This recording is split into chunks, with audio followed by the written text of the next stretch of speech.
teman-teman semua, balik lagi di podcast aku yaitu Cat Siwat. Jadi hari ini aku kedatangan tamu yang spesial banget, yang lain dan tidak bukan adalah mama aku sendiri, yaitu Mama Putri. Nah, jadi Mama Putri ini merupakan salah satu orang yang bekerja di multinational company sebagai Chief of Operation yang ada di Jakarta. Keren banget ya guys. Oke, jadi hari ini aku sama Mama pengen ngebahas sedikit nih tentang hal yang udah nggak asing lagi kita dengar, yaitu tentang pembulian ya. Nah, jadi sebenarnya Mama tahu kan kalau kemarin tuh ada berita yang di bulan Mei 2025 di Riau itu ada kasus anak dia tuh kehilangan nyawa karena dia tuh dibully sama 4 temennya. Jadi dia tuh ditendangin, dipukulin sampai akhirnya dia tuh meninggal karena kerusakan bagian organ dalam. Nah, jadi aku mau tanya nih sama Mama, kira-kira pembulian itu apa sih? Apakah dia emang secara physically aja membuli orang atau ada juga yang lain? Karena kalau yang kita tahu kan kadang mungkin kita aja yang baperan. Makanya kita anggap oh dia bully aku nih, padahal sebenarnya enggak, cuma ya kita doang yang baper. Jadi kira-kira bully itu apa dan bentuknya tuh seperti apa sih gitu? Ya, sebenarnya kalau yang namanya bully itu sebetulnya kan suatu tindakan kekerasan yang dilakukan oleh seseorang atau sekelompok orang yang dilakukan secara terus-menerus. Jadi ada efek, maksudnya ada terus-menerus continuity-nya di situ. Nah, enggak kan kadang-kadang kita suka bapernya ini, oh bercanda doang kok dia marah. Nah, itu tuh sebetulnya bukan dibully, kamu aja yang sensi gitu.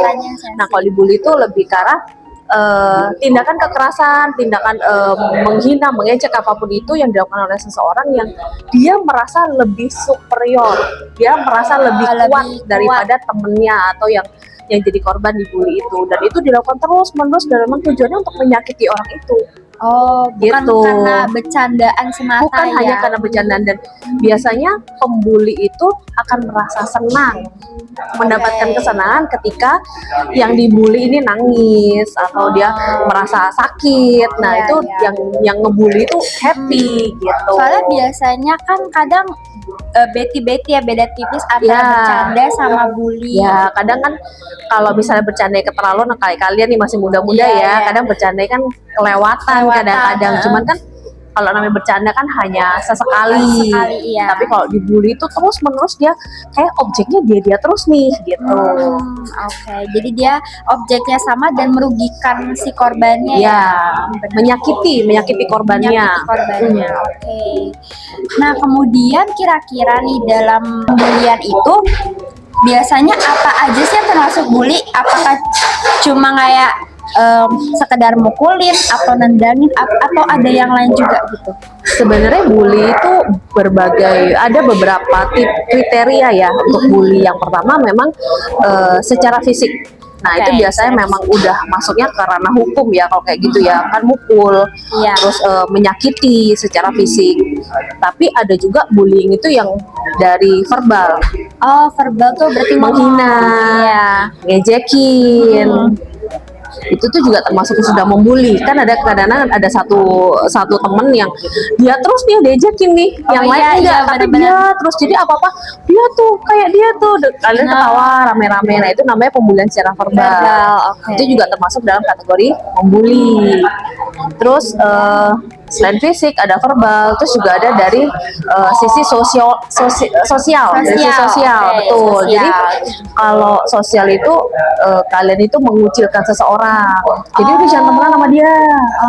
Udah biarin, tinggalin aja. Nah, itu juga termasuk ngebully. Jadi bergerombol ngomongin seseorang, rame-rame ngemusuhin seseorang. Nah, itu juga ngebully. Terus yang sekarang yang sering kita lihat adalah cyberbullying. Nah, itu yang dampaknya cukup berat ya ke orang ya. Contoh kita kan kadang suka foto komok nih, mukanya jelek nih, ya, terus dijadikan meme. Nah, bikin stiker lucu. Nah, buat yang lain yang lihat tuh lucu, tapi belum tentu loh orang anak yang dipakai mukanya itu merasa lucu. Oh iya, karena malu ya. Malu, betul. Muka jeleknya terekspos gitu. Dan kalau Iya. cyberbullying itu efeknya biasanya lebih jangka panjang karena Oh iya. namanya jejak digital itu kan tidak mudah Iya, dihapus ya, benar-benar. apalagi cara penyebarannya pun juga lebih masif gitu. Taruh di grup aja udah deh diketawain rame-rame. Nah itu tuh juga salah satu bentuk bullying. Oke, Gitu. berarti bentuknya tuh nggak cuma kekerasan fisik, Betul. tapi ada verbal, ngatain orang tuh juga termasuk Iya, ya. iya. Verbal, kemudian sosial, dan juga cyberbullying. betul. Wah, itu emang parah banget sih guys. Nah, kemudian kira-kira siapa sih yang berpotensi menjadi korban gitu? Pasti anak ini tidak kuat secara mental. Biasanya bullying itu kan macam-macam ya. Ada yang orang dibully karena fisiknya, Iya. bisa karena ya mungkin dia kulitnya berbeda dengan yang lain, mungkin bentuk tubuhnya yang berbeda, atau misalnya dia tinggi terlalu pendek lah apa. Nah, pokoknya berbeda dengan yang lain. Nah, itu juga anak itu biasanya akan menjadi korban bullying biasanya. Terus selain itu dia biasanya mungkin dia tidak mendapatkan dukungan yang baik dari keluarga, sehingga ketika dia berhadapan dengan teman-temannya dia cenderung tertutup, nggak punya banyak teman. Terus istilahnya cupu ya kalau kalian mungkin ya, cupu. Terus cupu yang aneh gitu loh, nerd gitu. ya, istilahnya nerd gitu. Kurang percaya diri ya. Dia nggak pede. Nah itu biasanya menjadi target. Karena dia nggak bisa ngelawan. Pembuli itu akan seneng kalau yang dibully itu nggak bisa ngelawan. Iya. Jadi kesenangan tersendiri. Iya. Tuh. Berarti kalau misal itu kan dari sisi korbannya ya. Ya. Kalau dari sisi pelakunya, kira-kira siapa yang berpotensi? Yang pasti anak ini biasanya tuh dia tidak stabil secara emosional. Bisa jadi meledak-ledak, bisa jadi dia punya dendam masa lalu yang dulu mungkin dia pernah dibully. Oh, jadi begitu dia mulai, mungkin dulu dia nggak punya temen nih ceritanya, terus dia dibully, terus sekarang begitu dia mulai agak dewasa, dia mulai banyak teman, populer dianya, mungkin akhirnya dia menjadi membuli orang lain karena dia berpikir dulu aja gue dibully nggak apa-apa, gitu. Iya. Berarti dia akan menormalisasi bahwa membuli orang itu is okay karena dulu dia begitu juga. Salah persepsi sih itu ya sebenarnya ya. Atau dia tidak beres juga dengan dirinya sendiri. Jadi apa yang dulu dia nggak suka, dia melampiaskan itu ke orang lain. Biasanya seperti itu. Nah, kalau misalkan nih kita nih justru yang jadi korbannya, nah kira-kira tuh apa sih advice yang bisa Mama kasih supaya kita kalau misalkan dibully itu kita bisa ngelawan? Apakah kita harus fight back? Kalau dia mukul kita ikut mukul, atau sebaiknya kita laporkan atau diem aja? Memang itu bukan hal yang mudah ya untuk sebagai korban. Iya, benar-benar. Biasanya dianya sendiri sudah dasarnya tidak percaya diri ya. Dia sendiri biasanya sudah merasa takut tidak diterima oleh lingkungan gitu. Nah, sehingga sebenarnya itu tuh juga perlu dukungan dari lingkungan sih. Jadi dia pasti berpikirnya begini, kalau saya cerita sama orang tua yang nggak terima, orang tua lapor ke gurunya merasa dipersalahkan, gurunya negor dia, itu ujungnya akan kembali ke dia lagi. Malah balik rugi ke kitanya lagi. Itu makanya banyak korban bullying yang memilih untuk udah diem aja deh. Iya sih. Menghindar kalau bisa menghindar, tapi nggak bisa menghindar, udah jalanin aja. Gitu. Terima aja nanti ribet balik ke kitanya lagi. Nah, itu sebetulnya memang yang pertama-tama itu dia harus cari pertolongan. Karena tidak selamanya bulian itu kita bisa lawan dengan fisik ya, maksudnya mau fight back. Kamu dikatain orang nih, kamu katain dia caci maki balik, nggak segampang itu.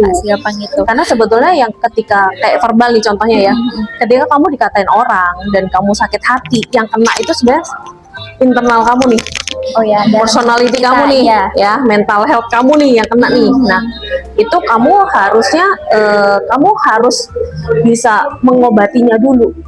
Karena percuma anak ini misalnya ditegur sama sekolah nih, dia berhenti ngebully kamu nih, tapi rasa percaya diri kamu tuh udah hancur. Oh iya, ada efeknya ya. Ada efeknya itu. Nah, itu yang bahaya. Jadi yang pertama kali harus dilakukan adalah cari pertolongan. Karena apa? Kamu harus mencari dukungan orang-orang yang bisa membuat kamu kembali mencintai diri kamu sendiri apa adanya. Benar-benar. Iya, benar. Kamu dibilang kamu ya badannya kamu kurus banget. Iya. Tapi masalahnya so what? I'm beautiful. Karena ada afirmasi dari kamu sendiri bahwa enggak, aku nggak masalah dengan itu, aku happy kok, aku cantik. Iya, So what? iya, benar-benar. Jadi nggak peduli. Jadi yang harus ditekankan adalah kamu adalah bagaimana kamu menilai diri kamu sendiri. Oke. Bukan apa kata orang lain. Nah, hal-hal seperti itu kadang orang-orang yang menjadi korban bullying itu tidak bisa melihat bahwa saya ini berharga, saya ini memang layak dicintai, saya ini memang harusnya saya tidak perlu mendengarkan apa kata mereka gitu. Jadi harus cari bantuan dari luar untuk bisa membuat dia itu bangkit, rasa percaya dirinya bangkit, rasa mencintai dirinya sendiri bangkit, rasa bersyukur dia juga bangkit gitu. Iya, benar. Yang kedua memang dia harus mencari perlindungan dari pihak-pihak yang lebih tinggi, entah itu guru, entah itu orang tua. Nah, itu memang harus dilakukan, karena kalau enggak, bullying itu tidak hanya menghancurkan masa depan kalian, tapi itu efeknya akan jangka panjang sekali sampai kalian itu mungkin udah besar, dewasa, punya anak dan lainnya akan terbawa terus. Oh iya, membekas soalnya ya. Damage-nya itu luar biasa. Ya, luar biasa. Tuh. Iya. Nah, kalau dari posisi kita sebagai teman dari korban, berarti kita juga harus bisa memberikan dia dukungan ya. Ya, betul. Kadang-kadang kita itu tidak peduli, tidak peka sama lingkungan. Kadang-kadang iya sih, benar. Kadang-kadang si korban bullying itu ikut ketawa loh, ketika dia dikatain itu dia ketawa. Oke, iya biasanya. Ya kan? Karena supaya udahlah ketawa, iya bener deh gitu. Dia ikut ketawa, jadi seolah dia bisa terima. Tapi kamu akan, ketika kamu peka sama teman kamu akan lihat, wah dia nggak suka loh. Kelihatan dari dia sakit hati loh, setelah itu dia diem, dia menjadi lebih pemurung, dia lebih lagi dia tertutup. Nah, itu tuh perlu diajak ngobrol. Oh iya. Satu, ya dicoba dulu dengan yuk bangkitin lagi bagaimana dia bisa menghargai dirinya sendiri, bagaimana dia cinta dirinya sendiri. Afirmasi positif buat teman kita, benar. Ya. Jadi kemudian yang kedua adalah ya laporin kalau sudah keterlaluan, laporkan. Jangan menghadapi orang yang suka ngebully itu sendirian. Jangan menghadapi orang yang nggak usah langsung dihadapin orangnya.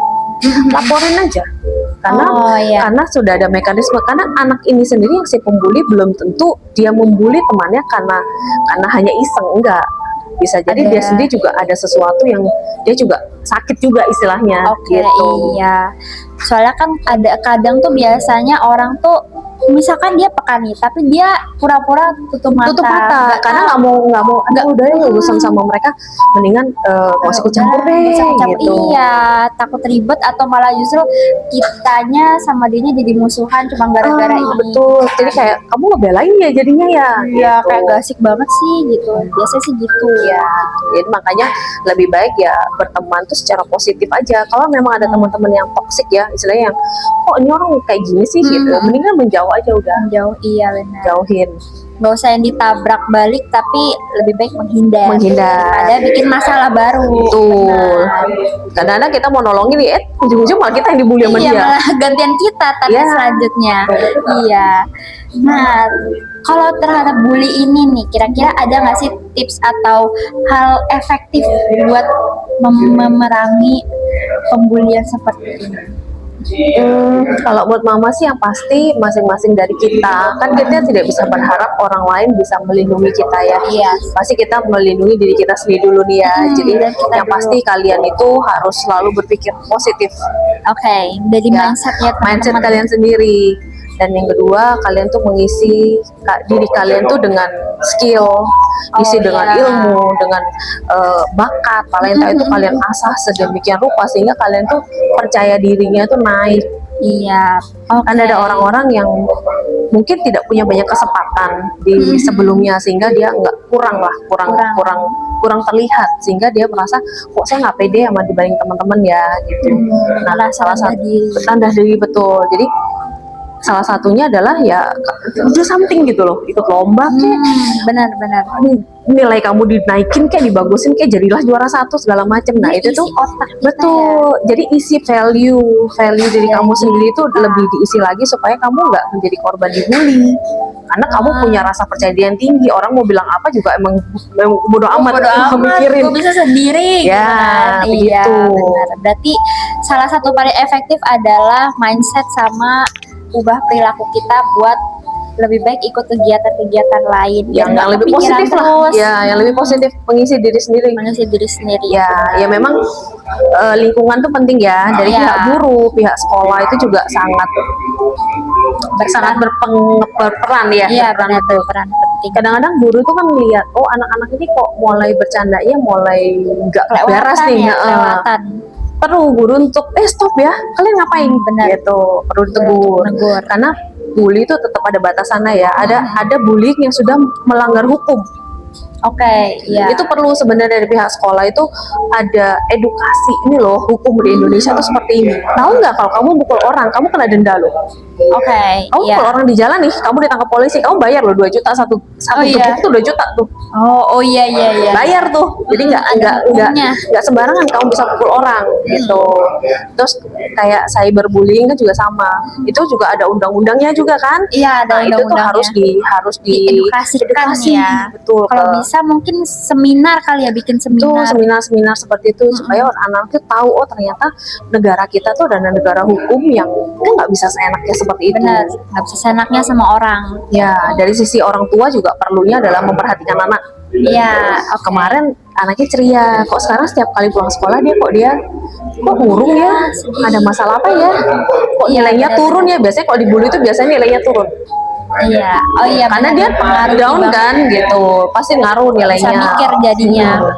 Nah itu tuh efektif lah kalau misalnya itu semua dilakukan dari semua pihak.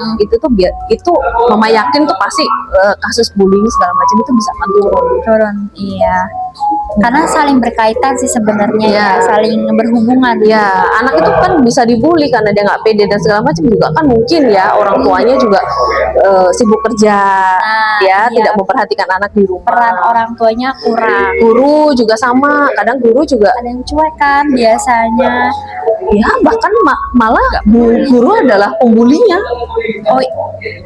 Iya kan? Ada banyak kasus kasusnya seperti itu. Malah gurunya yang ngebully. Anak nilainya jelek malah bukannya dirangkul malah dibully. Malah dipermaluin lah biasanya. Nah itu harus dari pihak sekolah level yang lebih tinggi lagi ya, dari kepala sekolah itu mereview guru-guru ini bagaimana nih, tidak hanya mengajar secara akademik tapi juga bagaimana mereka membangun karakter anak-anak didik mereka.